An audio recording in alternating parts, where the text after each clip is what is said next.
There's a huge concern about data privacy and data control around AI. Privacy is obviously like their first and foremost biggest issue. This is a problem that's here today. Jamison Rotz, CEO and founder of Nearly Human AI. Artificial intelligence is taking over the internet. Some are concerned about the possibility of an AI takeover. It's just a transition, I think. I mean, we all have to understand it. It's in progress. I think you're right. We're very early in the adoption curve on this. I mean, we've seen technologies disrupt industries and or the world over and over again through history. And people call for this kind of like economic apocalypse every time, and it never happens. And we need to get on it to allow us as a society to progress and honestly to allow the technology to progress further as well. 1, 2, 3, 4. Welcome to the High Performance CEO Show, your exclusive insight into the strategies and success habits of the world's top CEOs. I'm your host, Sebastian Schieke, entrepreneur, mentor, and business angel. Prepare to grow your business, enhance your leadership skills, and thrive in today's world. Let's dive in.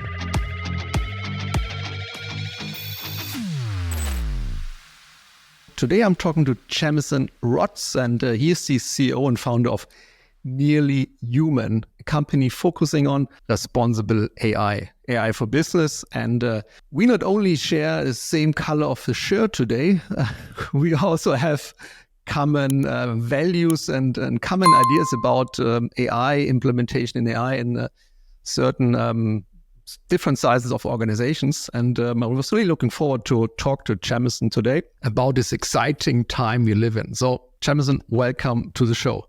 Thank you, Sebastian. It's great to be here. Yeah. So we didn't agree on the color of our shirt, but hey, I just said I only have to shave my head, and then we basically maybe digital twins.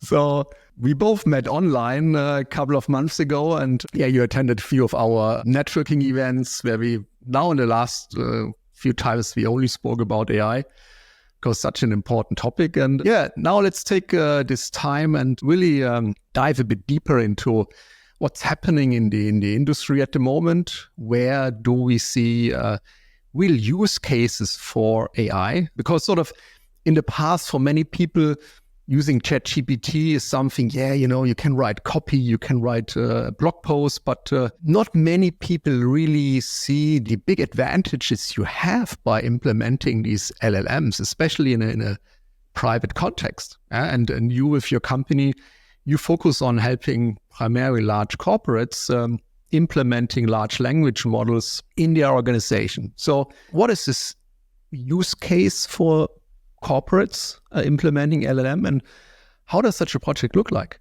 Sure. So from a corporate perspective, where we're really seeing the client demand right now with large corporates, they're looking for implementations within their organization that are first off like secure, right? There's a huge concern about, this goes into the responsible AI side of things, but the security of their information. Obviously, over the last year, as OpenAI has fielded their technology, they've changed their usage agreements from something that was originally consuming a lot of information to something that's more restrictive now. But there is a lot of concern on the OpenAI side of things with regard to like what happens to the data. So companies are very interested now in implementing their own internal LLMs, and the use cases around those are actually largely focused. While they differ, the common thread is the ability to quickly access and share information, like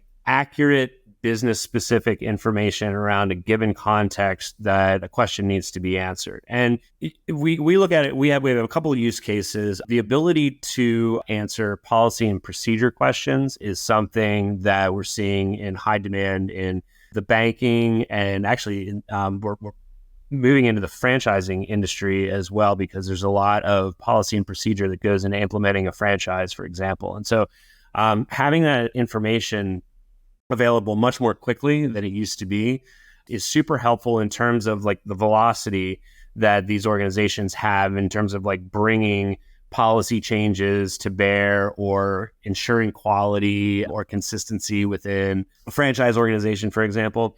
And then on the other side of things, in terms of like this information velocity, we're also seeing large companies use this as a way to expedite their engineering processes and manage their corporate knowledge in a way that's much faster and more efficient than, the dreaded, SharePoint sprawl that, companies typically have, or the complex engineering documentation around given products or software, where there's just a ton of fractured documents that have bits and pieces of information that need to come together in a way that people can get to that data more quickly and more efficiently. So that's really that's where we're at in terms of the immediate value proposition in the large enterprise. I'm just also thinking about, I worked for corporates most of my life. Yeah, I run a consulting company. We're doing lots of implementation projects. They need a lot of knowledge, specific domain knowledge.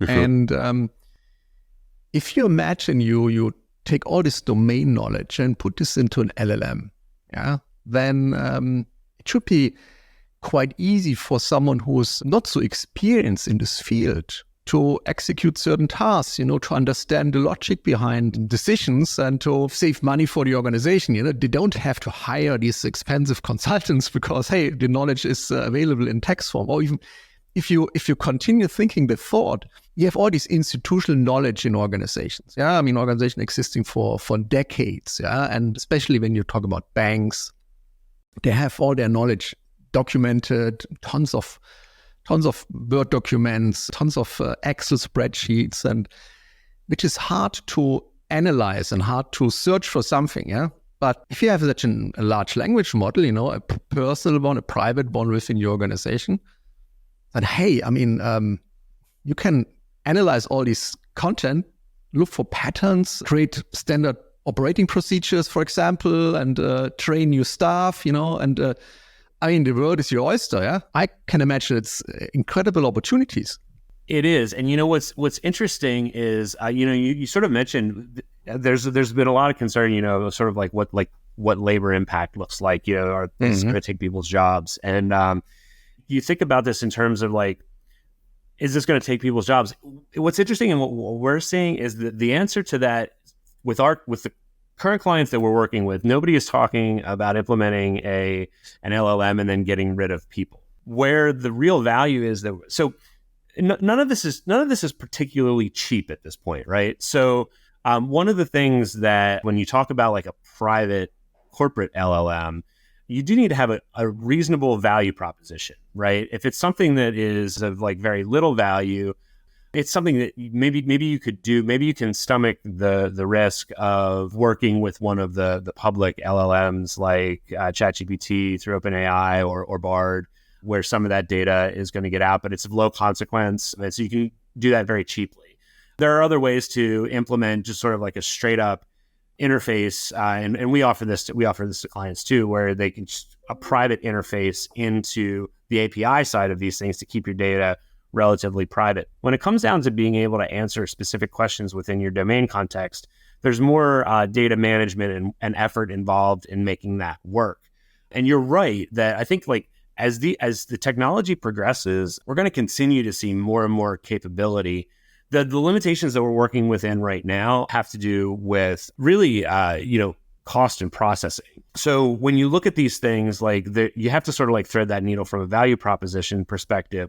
But what's very exciting about this, while people aren't necessarily looking to replace people with algorithms, there's a very direct correlation with the use of these algorithms and the velocity at which your business moves. So, for example, if you have your policy for a bank that we're working with, putting the policy and procedure into an LLM and making that available to all of their employees, the idea here is that we expect that's going to be able to accelerate the speed at which they can acquire banks and assimilate them into the holding bank. And there's a huge value there, right? That has nothing to do with getting rid of employees and everything to do with how quickly the enterprise can grow. The same thing has to do with when we look at the timeline on software development. Look, it's the engineering leading up to an SAP upgrade, for example, is extremely expensive. And the ability to implement an LLM and speed that process and cut down the number of hours that go into that. This company's not talking about firing any of their tech employees, but what they are talking about is using less outsourced hours to get through this project and saving, phenomenal amounts of money. So those are using foundationally trained models that are either open source or through like Azure's OpenAI services. And so there's some challenges associated with that because you're not doing a foundational training of a model on your corporate data, which is prohibitively expensive at this point. It won't be in the future, but it is right now. And so you have to use something that is trained on a generic set of data and then put a system around it that allows you to bring the model into context. And then you have to contend with the potential hallucinations. And that's where, when you talk about like bringing junior folks on or potentially consultants who don't have a lot of domain knowledge, it's really important that you get those hallucinations out of the mix because they can misguide your less informed staff and cause a loss of productivity instead of a gain. And so that's really like where we're at with the technology right now. And it's very promising. There are techniques to deal with all those problems. And I think you're going to see huge adoption within the enterprise over the next year or two. So what is a typical tech stack? We both have a tech background and I hope the listeners don't mind. Let's talk a little bit about tech. So how does a tech stack look for a corporate when you implement an LLM? What do you bring there? How does it work? So the fundamental thing, where we're having the most success right now from both a cost perspective and a performance perspective, is basically implementing multi-cloud. And so what we offer as a company is a mixture of a tool set that we have deployed. And so a lot of that tool set will actually run on AWS services, but then it'll connect to Azure services for the OpenAI services and some of the data processing that's used in the pipelines for these models. And so from a tech stack perspective, there's basically three things that you need to address. One is your pre-processing.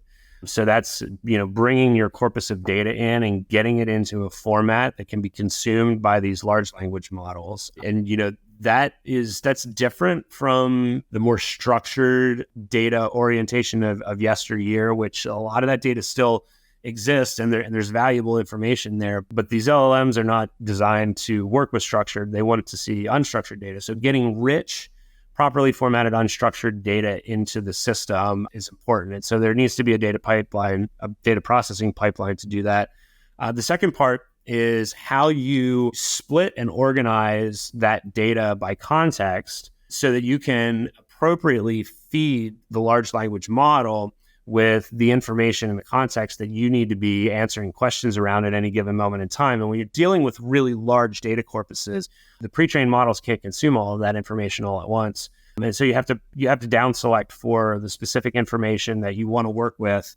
And there's an art to that, right? Because it needs to be broad enough, as you said, to like connect some of the dots with these patterns, but specific enough to answer the question within the processing limits of the model. And then the third part is the selection of the model that you're going to use, whether that is one of the available large language models like BART or OpenAI's ChatGPT models, or something that is pre-trained or open source, or even a micro large language model that you might be able to train up. And depending on the use case, your performance in any one of those types of models is going to vary. And so that's some of the complexity in terms of how you put this together for any given use case within an enterprise. But maybe thinking ahead, look at a company like Microsoft. Yeah, they run something like Office 365, where corporates put all their data, all their documents, everything. And they must think about, hey, how can we leverage this data? And they're developing this Copilot product. And in the end, for many organizations, this should be enough, I think, in terms of talking with their documents, so to speak. Understanding what kind of knowledge do we have in our SharePoint folders or wherever this is stored, and using an OpenAI to connect dots, to come up with patterns, to give their employees a chatbot to retrieve information. This is the interesting and fascinating part, I think. I have really high hopes for the Copilot products that Microsoft is working on. I do think it's like, seeing it from my perspective, I think it's going to take some time. It's not the messiness of the data, especially if you think about like chatting with an actual like entire SharePoint system. The data is very, very messy. And so there's going to need to be some pretty sophisticated technology built in to deal with that without having to have a lot of like manual intervention. So I think in the very near term, there's going to be there's still a fair amount of elbow grease involved in getting the data to the point where it's allowing the model to be performant. But going forward, I mean, it's a huge pain point. So there's a lot of R&D going into it. And I think it is a very exciting prospect when you look at where these products are going to head in the next couple of years.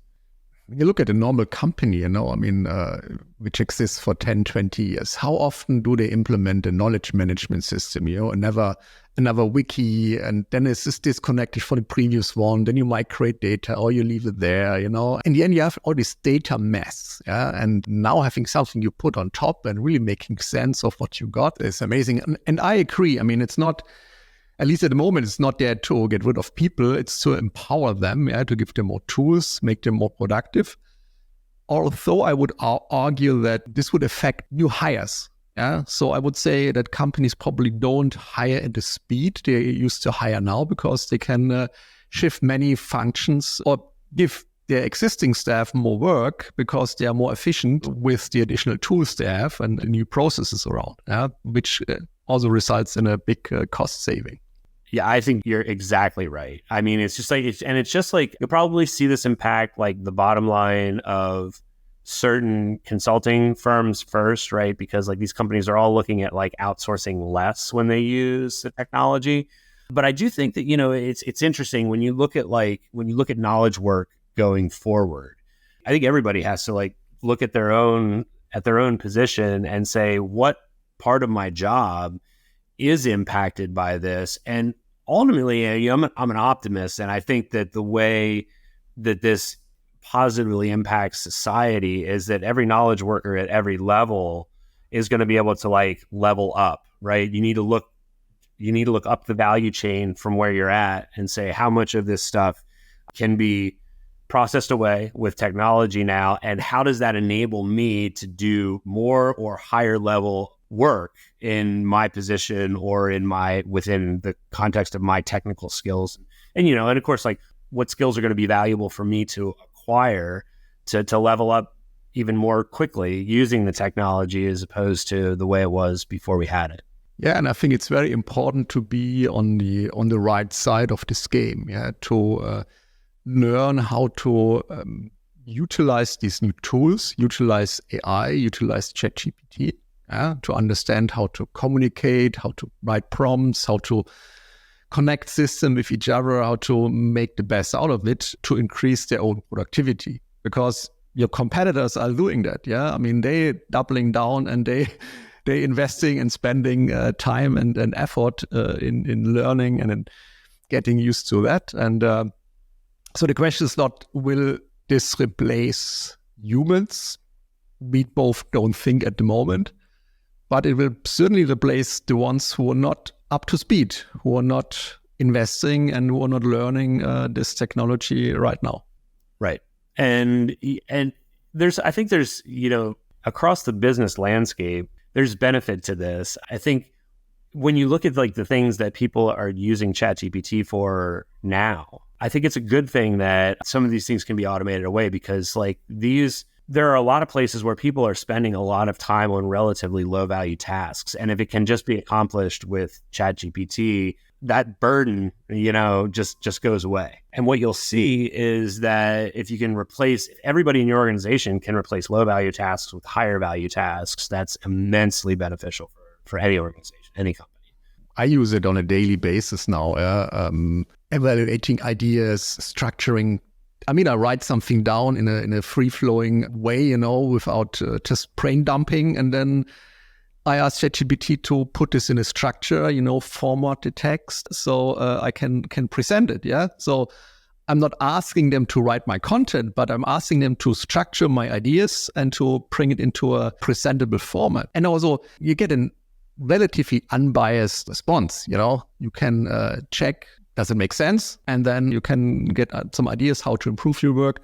I use like create drafts of things all of the time because I love it for that, because it's like if you're going to like write something on a topic and you start there, you instantaneously know sort of what the consensus of the internet is about this, right? And then from there you can understand areas that you might not have thought of that you need to elaborate on, ways that you're going to differentiate or add to that is novel compared to just the bland output of the model.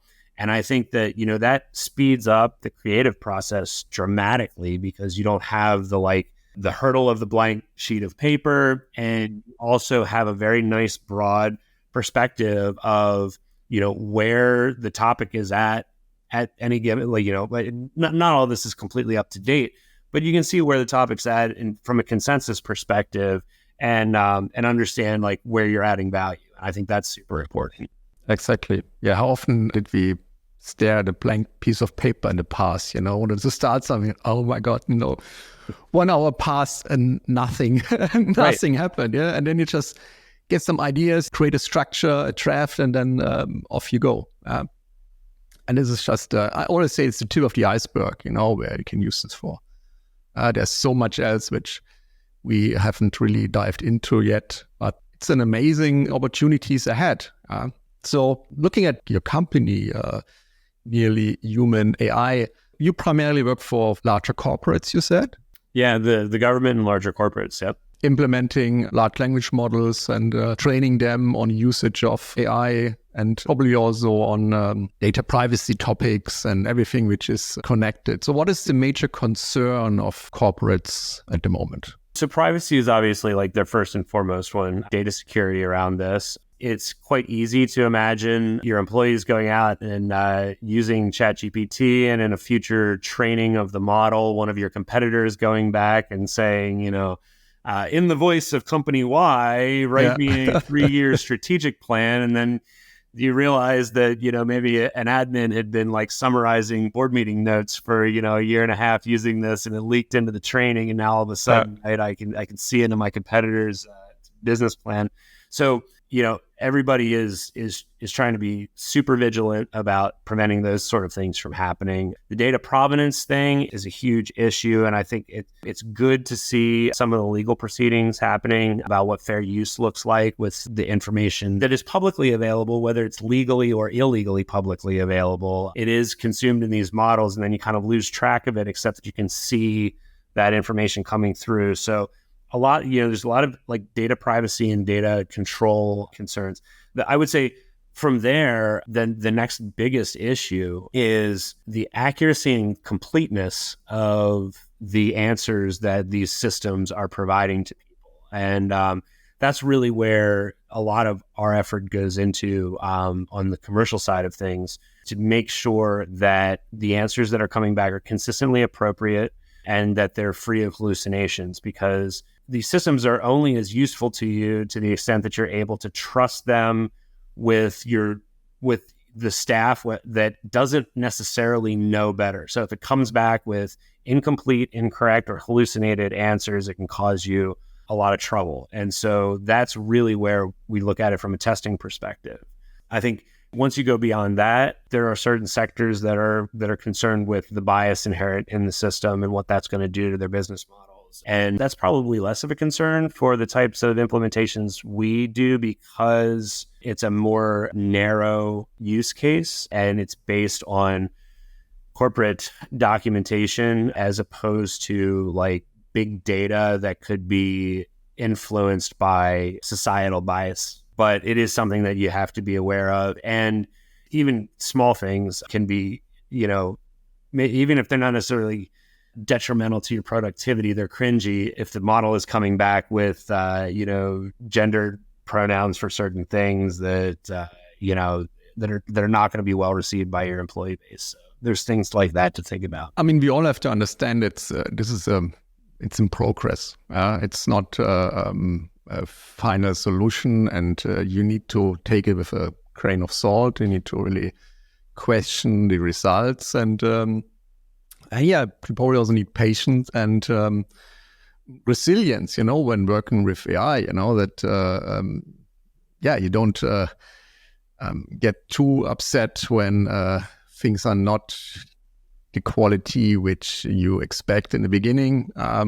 So we are at the beginning of a whole new area. I remember when the internet sort of started, and when I was studying, and it took me half an hour to dial into the network of my university, with a modem, and no one probably knows nowadays what a modem is, But now we are always connected, and back then, you had this device and a stack of software, and then you had to listen to this noise all the time, and then suddenly, it's connecting now, and then you had a very slow connection, and that's where we are right now. It's the beginning of a new area. That's exactly. How do you right. see this developing in society? We talked a lot about corporates now. Okay, they make use of that. They implement LLMs to utilize their knowledge. But there are lots of discussions about AI in society, about shaping thoughts, influencing people, influencing the upcoming elections in the US. So what's your you are very deep into this topic. What's your personal view about how this is developing and shaping our societies? I think you're right. We're very early in the adoption curve on this. However, I will say that, I do like the analogy to the internet. I do think that this is a type of technology that's going to have that level of impact. The interesting thing is that it is moving 1 or 2 orders of magnitude faster than lightning speed. We don't have quite as much time as a society to adapt to this. And I think you can argue that, we did a mediocre at best job of adapting to the internet and all the problems that came with it coming along. So there's definitely going to be challenges in terms of adapting to this technology as part of the new normal. I think that the immediate issues that we have to deal with, and like our space is natural language processing. We work with LLMs a lot, but if you look at AI in a broader sense, there's a huge amount of benefit. And I think from a productivity perspective, societally, I think we're going to level up. I also think that there's this interesting increase in the value of human creativity that we're right in the midst of right now. And so the internet is quickly becoming awash with generated content. And it's starting to become noticeable now. It wasn't apparent to me originally how we were going to be able to differentiate generated content from human content. And there's still a big gray area, but you can see you're able to detect, if you look at someone's post and it was just cut and paste from a 1-line prompt out of ChatGPT, it's fairly obvious. It lacks voice. It's incredibly generic. And you can tell when what you're looking at is more creative, is deeper in thought than something that is just generated. When you talk about images, audio, video, that's getting tougher now as that progresses. And so the initial risk, the very most immediate risk, I think, is the amount of disorientation that causes within people. I think that there's some mental health concerns around that. And then there's also some very real societal concerns when you think about things like election processes and false information, and the ability for those things to cause sort of manipulation at scale when they're automated using AI is troubling. And so we have to get our arms around that. There definitely needs to be investment in the detection or the disclosure of information so that you can identify what's authentic human content versus what's something that's generated. And then there's also, I feel very strongly that there needs to be some protections so that we can recognize that human creativity becomes more valuable the the more generated content is out there. But we need to have things in place that allow that value to translate to the creators, meaning that if you are contributing human creativity to the world, that doesn't just get immediately consumed by a model and replicated, that the people that are doing that need to be compensated in a way that they're able to support themselves and continue that work. We need to recognize how important that's going to be. And you're already seeing this in the trouble that these models are having training on post-2023 data, because there's so much generated data mixed in. And that can have just algorithmic problems, whatever the model's trying to consume its own output and train on that. And so that is one societal place where I think there's an opportunity and a risk together that we need to be paying attention to. And it's here, right? Like that's not a like, oh, someday this is going to be sentient and we have these like, existential risks. This is a problem that's here today, and we need to get on it to allow us as a society to progress, and honestly to allow the technology to progress further as well.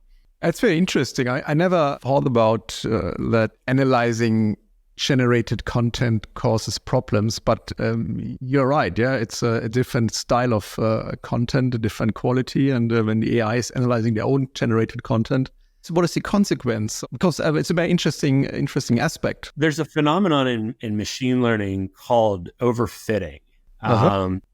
And when your data lacks variety or differentiation, what will happen is that the model will test very highly for accuracy and specificity in its results. But then when you actually field it and you try to use it, the actual real world results are far below what your benchmarks were. And this is just like a traditional like data quality problem. And anytime you have this consumption, that if you think about it, right, if 100 people ask ChatGPT to write them a post about a specific topic, right, that the actual like language that comes out of that will be slightly different, but the content that's feeding that is going to be largely the same. And so you get a statistically outsized proportion of the training data that is actually already embedded within the model's training data, as opposed to getting the new information that's valuable to make the model better. That's kind of like a high level description of just sort of like the mathematical problem that goes on under the hood when these models are sort of like consuming their own output. Well, it's very interesting times, and I guess we will have a lot of follow-up conversations in the next couple of months to see where this industry is developing and to really understand the impact, which everyone sort of can only guess at the moment. I mean, there are all these predictions and different voices, people saying, oh, that's the end of the world. People will end up in depression because they have nothing to do anymore. Everything will be done by the AI, and the other people who are saying, hey, this is the best what can ever happen. I guess it's a mixture, like with everything in life. It's just a transition, I think. I mean, we've seen technologies disrupt industries and or the world over and over again through history. Exactly. And people call for this kind of like economic apocalypse every time, and it never happens. And the reason is because removing this work from society creates bandwidth for other things, innovative work, and that will create new economies, and ultimately,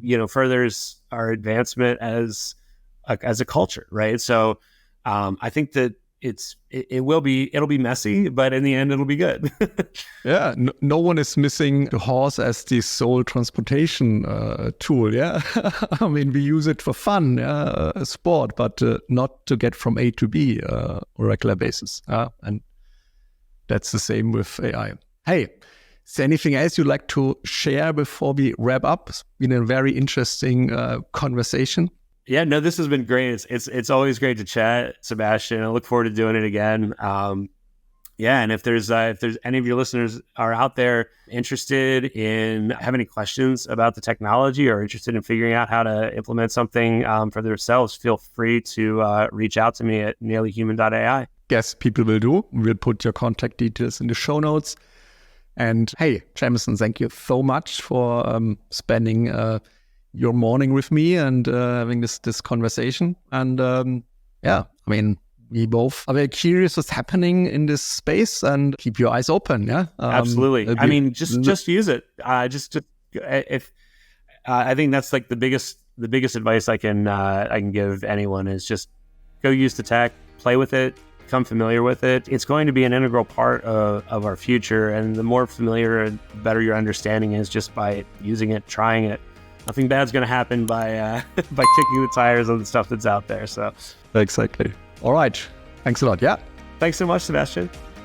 Thank you for tuning into the High Performance CEO Show. I'm your host, Sebastian Schieke, and it's been a pleasure serving you. Please subscribe to our show on your favorite platform and leave us a review. Your support helps us reach more listeners and create a bigger impact.